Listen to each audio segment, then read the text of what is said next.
It's just if I would just encourage you to look at it. Nothing crazy important, but I think you'll find both of those academic papers worth your time. Cool. Sounds good.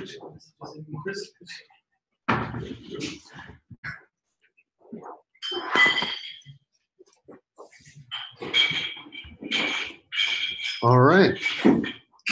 We're live. I just started broadcasting, so we're good to go. Okay. Well, I'm here in Warsaw with the dev team.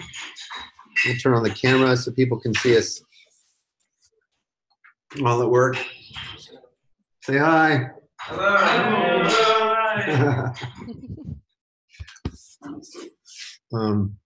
Sweet. I'm not particularly presentable because I have been traveling and getting no sleep, so I'm going to turn the camera off again. But we have a lot to talk about, so let's get started. Kelly, are you ready to do a project update, dev update? Sure, and I'm going to keep it fairly brief because we want to have Chris and Dan do a demo of the wallet that we saw earlier today. Yes. So let me grab a link and throw it in the chat window here. Hi, everyone. So we are in the beginning of a 2-week sprint that's going to end on February 4th. And we will continue to focus on platform stability and also work that's coming out of this week, which I'll talk more about in just a moment.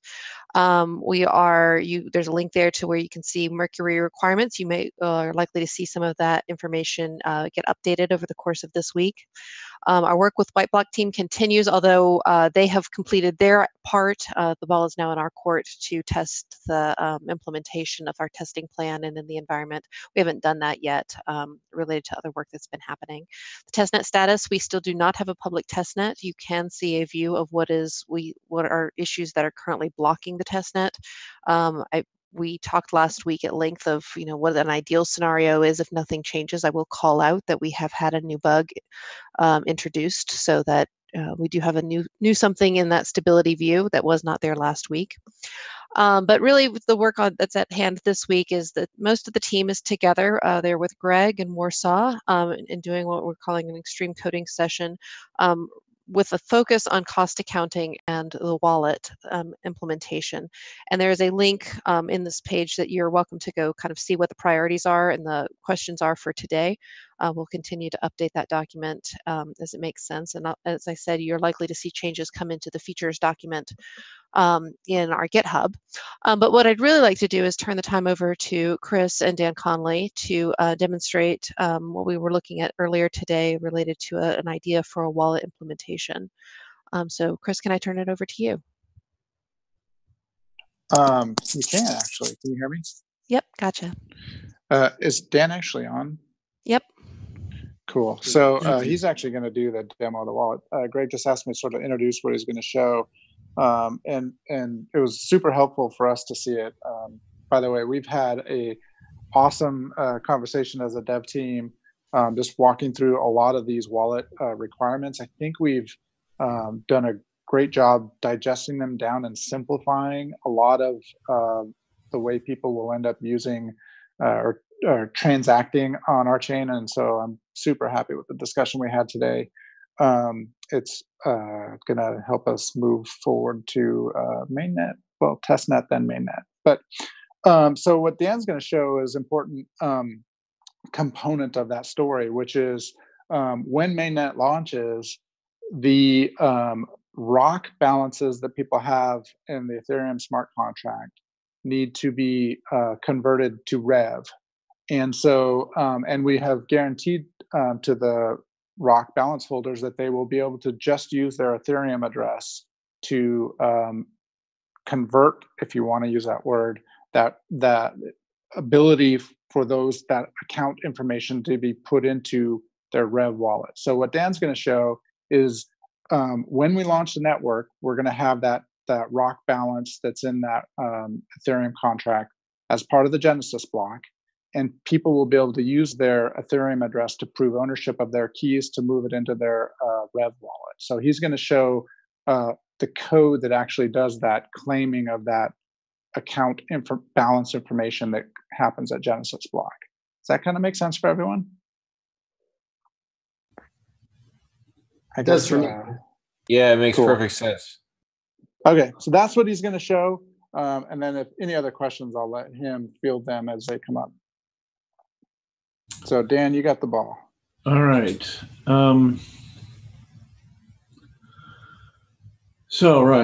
Claim Genesis wallet, send and get balance and stuff like that. Everybody can imagine a nice, happy web interface on this. Okay, doesn't have one yet. What you get is a command line wallet called RChain for lack of creativity.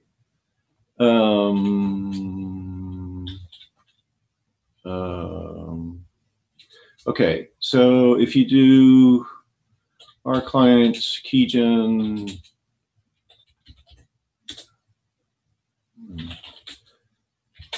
then you usually have a nice passphrase, and so it got stored. And this it's the same format of JSON files as the Ethereum networks. It also does import, so it can import those JSON files. Then should be able to claim this thing. Let's have this other window. Nothing up my sleeve here. Oops, that was interesting. There we go. Okay. Right. Okay. There's a contract that needs to be loaded.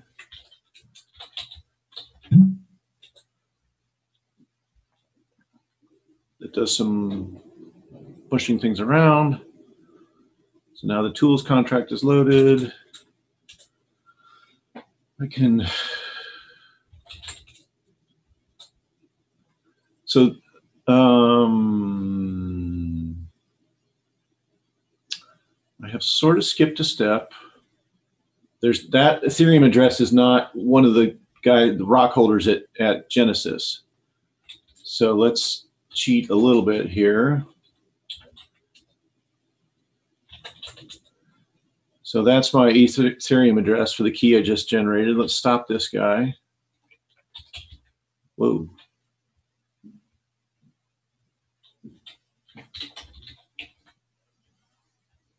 There we go. Okay, there.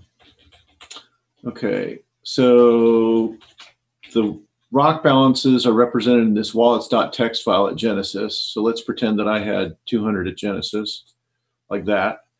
We'll start our node, start the blockchain over again. Wait a second. If I try to claim now, it'll probably say, oh, yeah, it's not ready to connect just yet.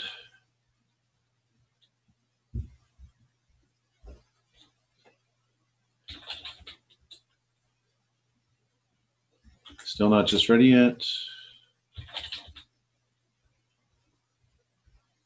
Trying to remember what it says when it's ready. Anyway. There, okay. So now it's doing the claim. Okay, so I didn't get enough phlogiston.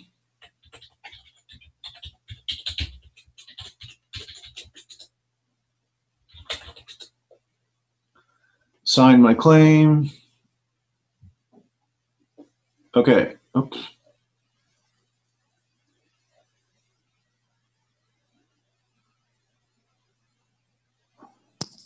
It's the law of demos, Dan.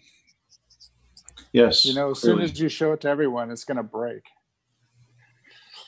Hey, while you're sorting that, I want to just add one point of clarification that Ed just pinged me on, which is really important. The rock balance that gets transferred at the Genesis has to be held in your Ethereum address. It cannot be held by multi-sig or anything like that on the Ethereum network.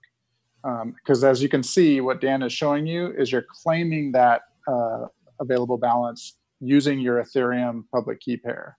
So it's really important that people know that the rock balance needs to be in their Ethereum address, not a multi-sig or not in a, exchange or something like that. Okay, it was that I need to re-register the contract because I started the chain over. Okay, so now if I get my balance,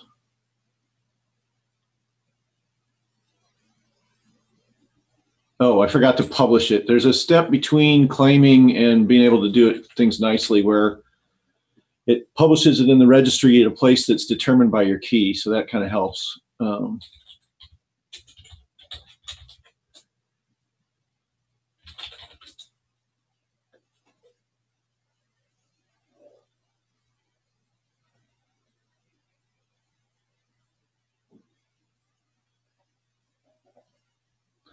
Okay, so now it's published at this address, which is a function of your key, so it's easier to find it. Now I can try to get my balance. And I got 200. All right, so yay, okay, that wasn't very impressive. So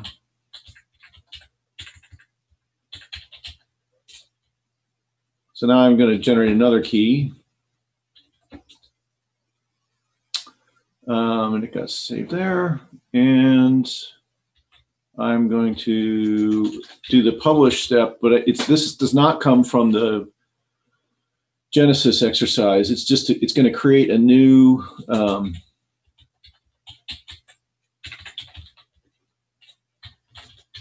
wallet.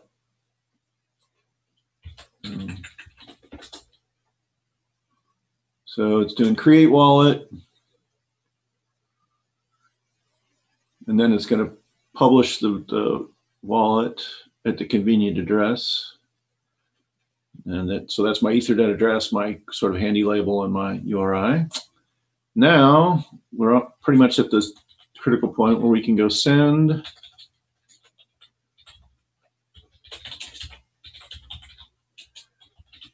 And when you do the to thing, you actually specify the URI of the wallet that you're sending to. And how much shall we send? 1337. Oh, that's more than we got. That would be an interesting test, but I'm not going to stress it.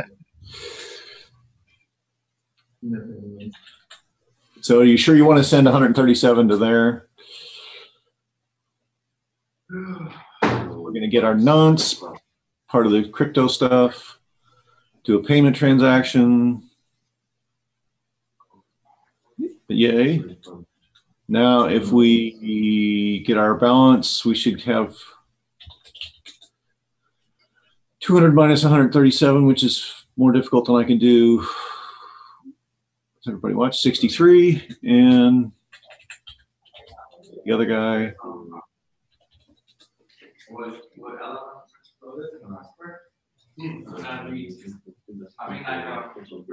So, ta-da, he's got 137 now. That's kind of where I am. So there's a lot of debugging information in it, but it does all the cryptography to make sure you have the right keys before you can send money around. But it's possible to do all this stuff.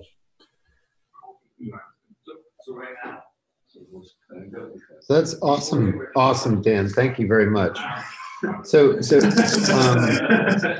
Hey, Greg, there were a couple of questions in chat. I just thought I'd address them really quick before you move on to the next topic. So Kelly asked about the multi-sig addresses and for people like the co-op and whatnot. And yeah, it's really critical on the Ethereum side to move it into a single ETH, like hardware wallet or whatever, because it has to come over with that one Ethereum address. Once it's moved over, once we're on RChain, it can be moved back into a multi-sig on the RChain side. But during that conversion, it has to be a single Ethereum address, not a multi-sig. Yeah. Yep. Agreed. That's it's important for people to understand that. So we have to shout it far and wide. So when we were having this demo, we also sort of talked with Ed about how much of the requirements work that he's uncovered with respect to wallets was covered in this demo. Ed, did you want to give a quick summary of your assessment there? Yeah, certainly the basics are in place, and I know that wasn't easy for Dan, and so just kudos to you, Dan, and quite a yeoman's job to put these together. I guess, Dan, you're now showing a spreadsheet that he and I put together to track sort of more at the design level for the basic wallet, command line wallet, and I think all of the simple scenarios are handled. In the call last night, Seattle time, with the team in Poland, we did talk about some underlying issues that they are addressing. I don't think I'll go into all of those now. But from a user experience perspective, I think the primary piece that's missing is paying to an address versus paying to a URI. And Chris, you alluded that maybe there was some additional approaches being talked about that I didn't hear about. But certainly this unblocks, knowing this approach that Dan's put together in the code unblocks my development in the case of the web wallet I'm working on, and should unblock a lot of DAppable. So thank you so much, Dan. You're welcome. Yeah, this is really, really encouraging. Just keep it down a little bit. That's all. That's all. It's good to have you working in the background. We're so I think they've worked out almost all of the requirements. As Kelly said, it's been a great deal of simplification, which I think brings these features much more squarely into line. They're right in the middle of our sites. Chris, did you wanna give a quick summary of what the team has decided? On the wallet side? On the wallet side, yeah. Yeah. So what we've been working on is a way to just simplify the wallet transactions. So things like, as Ed just mentioned, being able to pay to a public key, you'll be able to do that using we're looking at a Rev contract that will have as the key, basically your wallet address, which will just be a hash of your public key. And what we're talking about today is how we will support multi-sigs in that scenario. So it's a little bit of a departure from what's currently being demonstrated today with the purses and whatnot, but it should make things very straightforward and easy for people to grok. Good. I think on the wallet side, we still haven't really sort of talked through ownership with respect to driving it forward, but we'll get to that hopefully either tonight or tomorrow. Yeah, we've got, in terms of who's going to be working on what, we're just kind of finalizing some of the fallout from some of the decisions we were making regarding the key formats and whatnot. And so we still have to figure out who's going to be working on which part. So we don't have that information done yet. Okay, cool. On the cost accounting side, I was actually really heartened to see how much is already in place, we basically only focused on four main points. One was to make sure that we do actually get a short circuit on the flow before running the entire computation, and sort of looked into some of the technical details. So there's some cleanup that has to happen in the code, and once that cleanup is done, then we should definitely get that short circuit behavior. So essentially, what one failure mode would be that we go ahead and complete some computation, even though we've run out of flow, and then discover that we've run out of flow post facto and report the out of flow error, which doesn't really protect us from the denial of service attack. So as I said, in order to prevent that denial of service attack, there are a few places in the code that need to be cleaned up and kind of unified, and we should have that short circuit capability in place. And then the next thing was we looked at sort of an attack vector that Kyle and Mike had identified and proposed a solution to, and we recognized that the solution was to be blunt, a little over-engineered, and that there was a sort of a much simpler solution that made some assumptions about not having generic code for payment.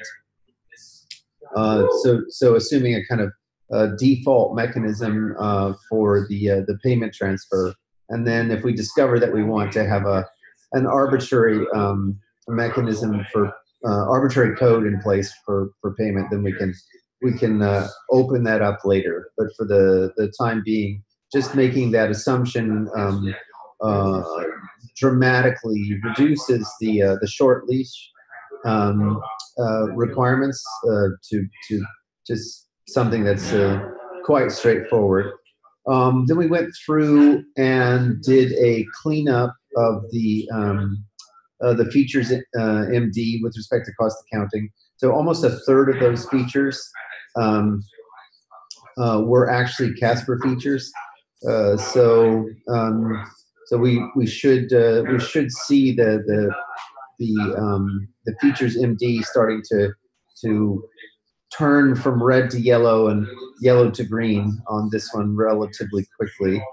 And then the final point was beginning to get a little bit more granular and defensive about other areas of computation that need to be accounted for in the cost accounting. So in particular, kind of putting a guard at the very, very front entrance of the node, where we measure the byte size of the deployment request, and then moving on from there, measuring the elements that go into the parsing, the lexing parsing, and then finally normalization.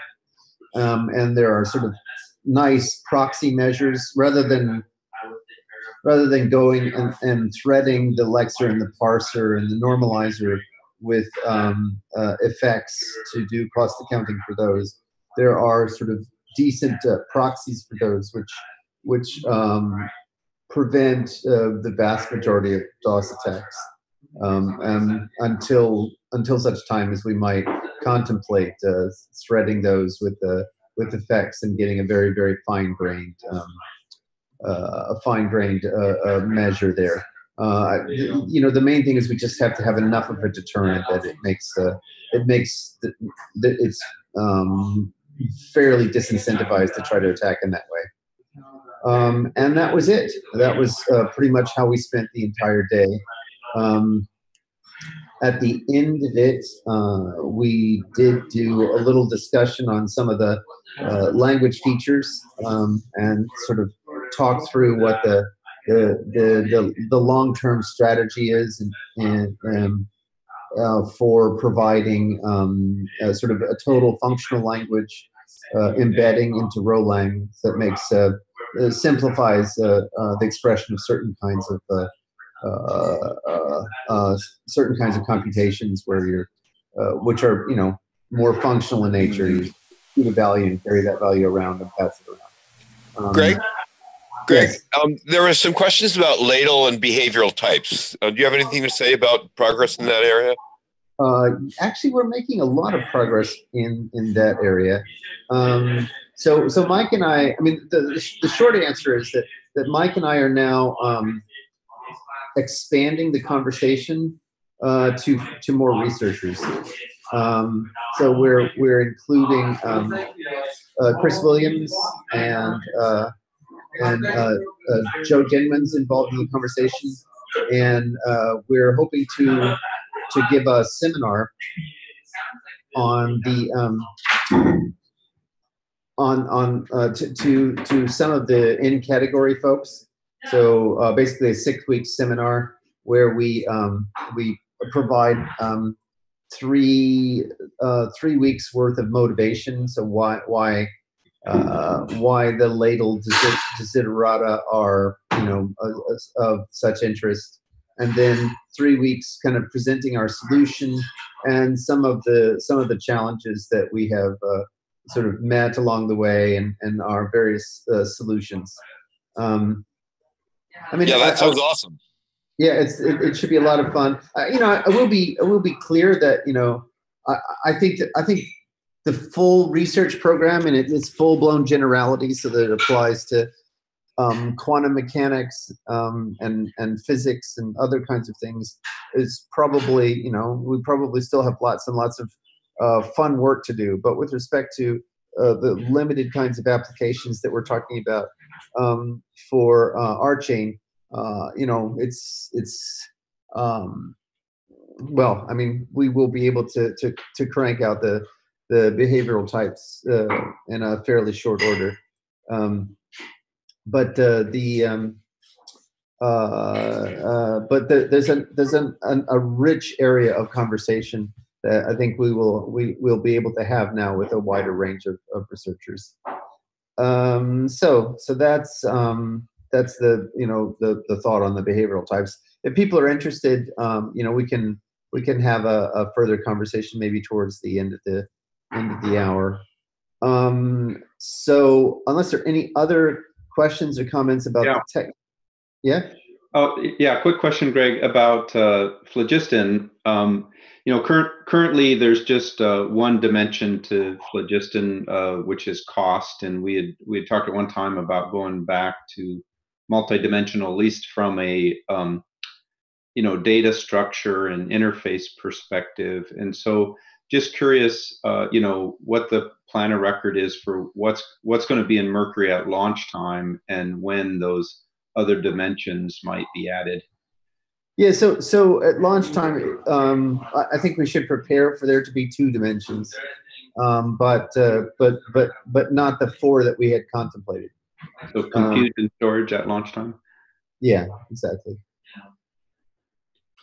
And will that be in sort of one how do you say this? In one parameter, or will there be 2 parameters? I don't know that it matters. One parameter, yeah, one parameter. Okay, thank you. Sure. Okay, so now I want to turn the discussion to a couple of different things. First of all, I want to make sure that we should have a partner on the line. Just checking here. Actually, while I check on that, Kenny, do you want to give the report card update? I'm going to go see if we've got our potential partners on the line here. Sure, no problem.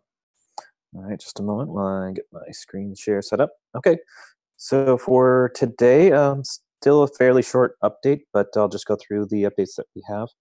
So the member participation in governance, this will be IOB4. The governance committee will be taking up this topic tomorrow. So that meeting is going to be an open meeting, so anyone is welcome to join. I will post the Zoom link in the governance channel. There's also a calendar invite, but for some reason it's not working, but I'll work on that a little bit. But that's going to be at 1400 UTC, which is 9 a.m. Pacific time and noon Eastern time for those that are interested. And we will be discussing the working draft that was prepared by Nick, and we'll be going over the pros and cons, as well as what we would like to be presenting to the board of directors at their next meeting on, I think, February 5th. Okay, I had a short update from Deanna and about the monetary policy, but I didn't get a chance to get it into this document. So nothing major, mostly just getting something ready for presentation. The RChain improvement process is still somewhat, it's still in the same position it was at our last meeting, so nothing has moved there. The unofficial minutes from the January board meetings have been posted to GitHub. There was an informational meeting on the 3rd, and then a official meeting on the 10th, for which a few things happened. Most importantly, that Mark Pui was appointed head of the audit committee, and as I shared last week, there were some initial questions that he will be working through as a part of that work. And then, as some of you may have seen, the fourth quarter financial reports were delayed, unfortunately, just due to lack of resources. We don't have a whole lot of, well, I should say we've had to, we have taken on some additional bookkeeping help through a company called Ledger Pro, which is helping us a lot. But there are multiple currencies. I mean, there are 3 currencies to reconcile, and only so many eyes and to try to do these reconciliations to get the books done. So right now we're trying to we're shooting for a February 1st timeline. The update that I received today, mostly from the reconciliation work, is that the team is trying to go through each quarter one by one, because they have the fourth quarter finished, but that was not. You have to have all the quarters finished in order to have the complete reconciliation all the way up through the fourth quarter. So that work is targeted to be finished by the end of the week, which then we would turn it back over to the Hunt Jackson, who is preparing those compilations, and hoping to get those out to everybody by, like I said, the 1st of February. Just a note on the dates: February 5th will be the next board meeting, so there will be more topics for the board to discuss then. So that's all I have for general updates. Any questions? Okay, back over to Greg. Thanks, Kenny. Yeah, so it looks like so we're engaged with a group called RChain, who is doing digital asset management for fine art. And they are currently evaluating the RSong backend, which we have yet to name, but as a means to accelerate their path to an MVP.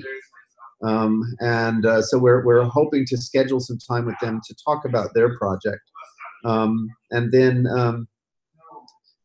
sort of reach out to the community and see interest in helping them get to an MVP. I think this would be an ideal community project and really shine a light on the RSong backend, and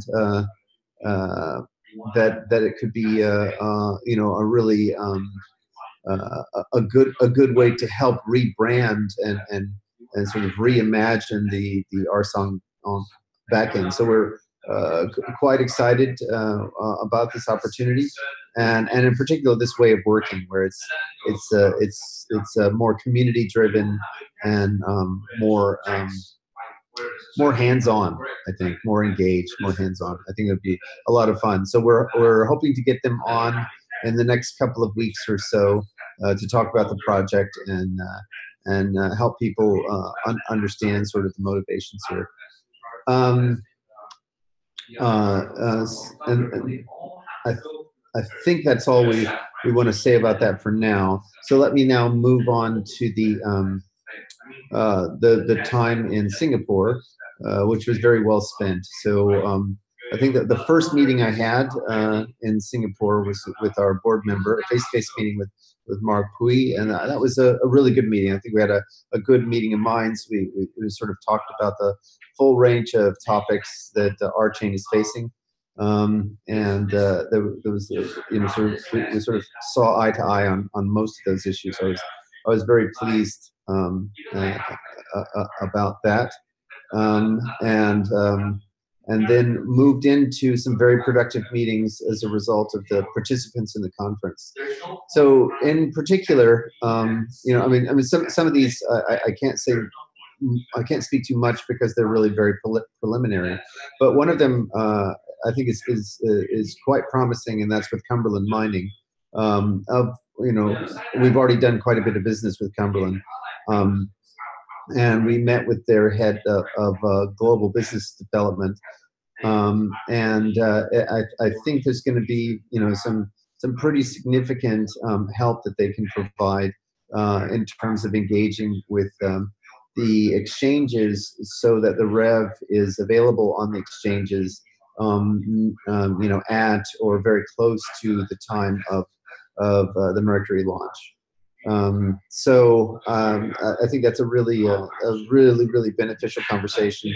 I'm looking forward to the follow-up, and then right on the heels of that, we had several conversations with a number of blockchain projects who are only just now beginning to recognize the risks that we identified at the very beginning of RChain, and are now looking around for solutions. And one of the nice things is that a lot of RChain is quite modular in its design, and so there are ways that we can provide solutions for these chains, which sort of increases their value, and then also increases the likelihood of interoperation between the chains. So we're very excited about that, and also we spoke to a number of funds who have expressed at least initial interest. So more on that as that unfolds. But it was all around quite productive in Singapore. So let me stop there. I've talked for quite a bit of time, and see if there are any questions about either the Singapore updates or the arterial stuff, or even any questions about what's come out of the Poland stuff. Greg, just a quick question. If you can just quickly, this is not to bash Binance because they're obviously the largest exchange in the world, but because they're using Tendermint Core on their DEX, can you explain to me why? You said briefly when I mentioned it to you that it that will lock up. What does that mean in terms of if you were to build architecture and on RChain or using Casper or another consensus? Yeah, so Tendermint has failure modes that are well known. Since the inception of the protocol, where it hits points where the participants are stuck. They can't progress on the protocol, and they have to kind of backtrack and restart a consensus round. So it's a known bug in Tendermint. What can that mean for a DEX or a decentralized exchange? Is that like a serious issue? It could potentially significantly impact performance, right? Got it. If they hit an impasse, so to speak, and then back up and retry and hit an impasse and back up and retry and hit an impasse. If they have to do that repeatedly before they can come to consensus, then that could be a particularly bad outcome. Yeah. Got it.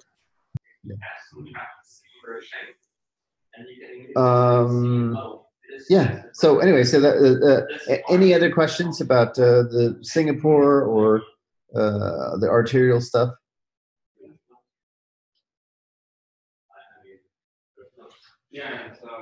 Okay, looks like we've covered that. So Jonathan, did you want to give any updates on RChain Asia? Sure. Let's see. I'm very happy that Will Q has accepted the challenge of starting up nodes test, Chinese language nodes testing. The members of the Chinese community, even the ones that speak English, are a little shy about working in English. So we'll be replicating what's happening with regular node testing in China starting very soon. And I'm also now trying to identify somebody to do Korean language node testing. Let's see. Jocelyn and HJ and our two new volunteers for RChain Korea are currently at a conference, and they've already been making some great contacts.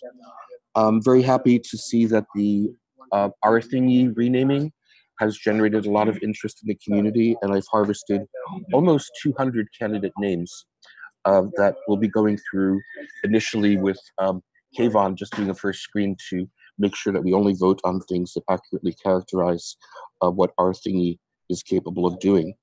Because it's not a solution for every kind of DApp that we want to build on chain, but it certainly is critical for a large class of asset management, digital asset management applications.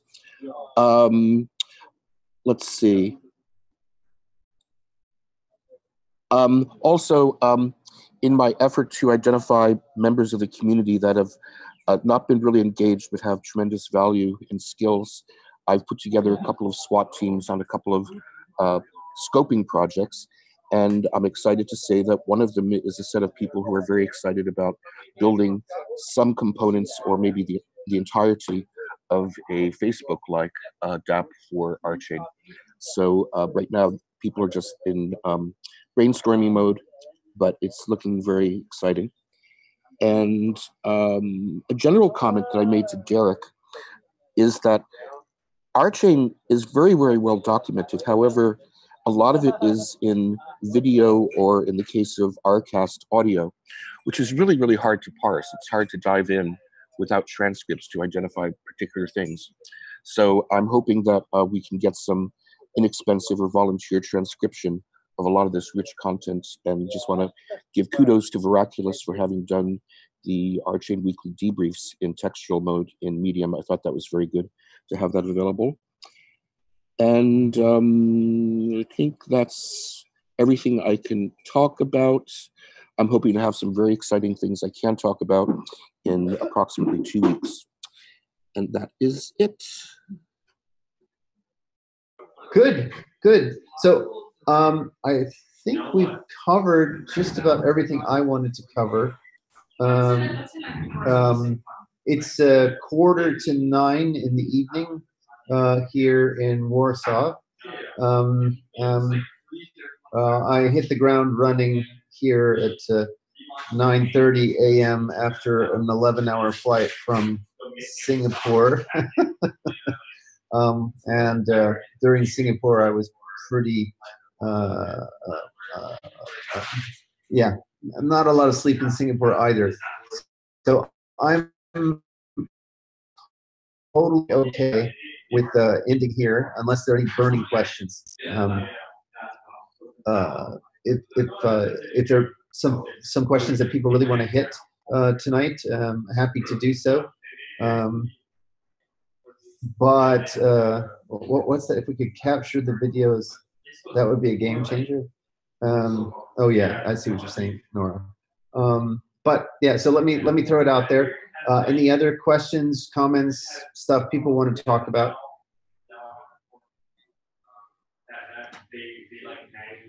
Going once, going twice. All right. Thank you, everyone. And I'm looking forward to next week.